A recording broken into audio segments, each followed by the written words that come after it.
so for me, it was a very organic experience where I came in when I was like 22 into CSGO after playing games when I was a lot younger and didn't have a lot of connections or anything like that, like no one on my Steam friends list, like no one who was in the scene. And the first thing I did was I made a YouTube channel and made movement tutorials so that I could gain some kind of clout in the scene. And the tutorials were made so that I could help people get better at movement. I wasn't intending to kind of get famous off of those, but they helped at the end of the day build me a personal brand that eventually get me attention. And then I decided to use that to leverage casting opportunities.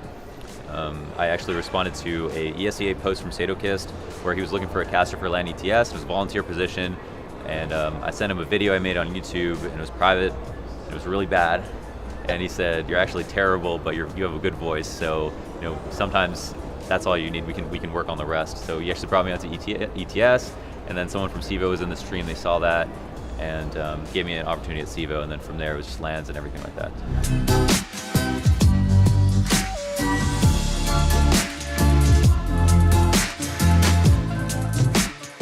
I think in terms of opportunities, it was mostly, I'd say Sadokist gave me the biggest opportunity, like casting a LAN event, because it's really hard to go from like the online to the offline. Like that's the big step, I think, for a lot of people on a lot of levels. And then from there, when you're actually at a LAN event, as long as you get some good advice on how to network with people and you get introduced to the right people that can show you around, making friends is a lot easier.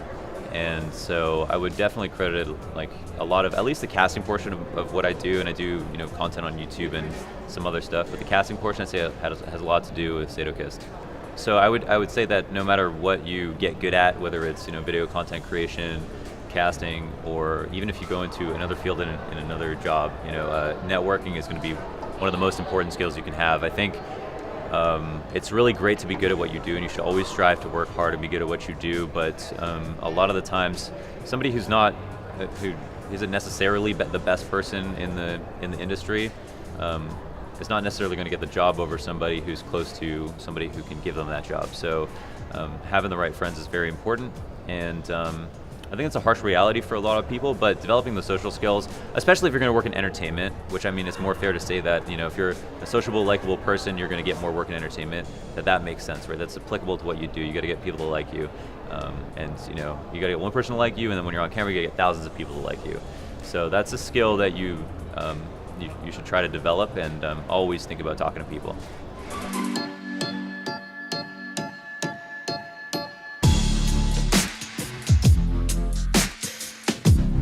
So when I was younger, I've worked every job in the book. Started out at McDonald's, done telemarketing, club promotion, like everything. And I'd have to say the worst job I had that I did for about 2 years was working at St. Lawrence Market, which is a wonderful street market in Toronto, as a butcher. And coming in during like really cold winter nights at 4 a.m. To go into the freezer to take out all this meat and like trim all the fat off the meat every single morning, and deal with cold meat all day long, and then get followed home by dogs at like 6 p.m. was probably the worst experience I've had working a normie job. So yeah, very happy I get to wear a suit to work.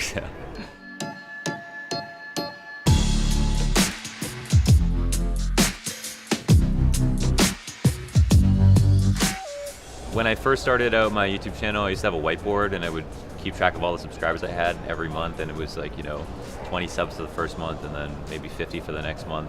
And it was really hard in the beginning, but I think if you really believe in yourself, I remember thinking I'm going to look back on this in 3 years and think, wow, that was so long ago, and look where I am now. And I really got there, and I had no reason to believe in myself in a sense. I had never done YouTube before. I just had an idea of how to get there. I'd followed people that I knew had done it before.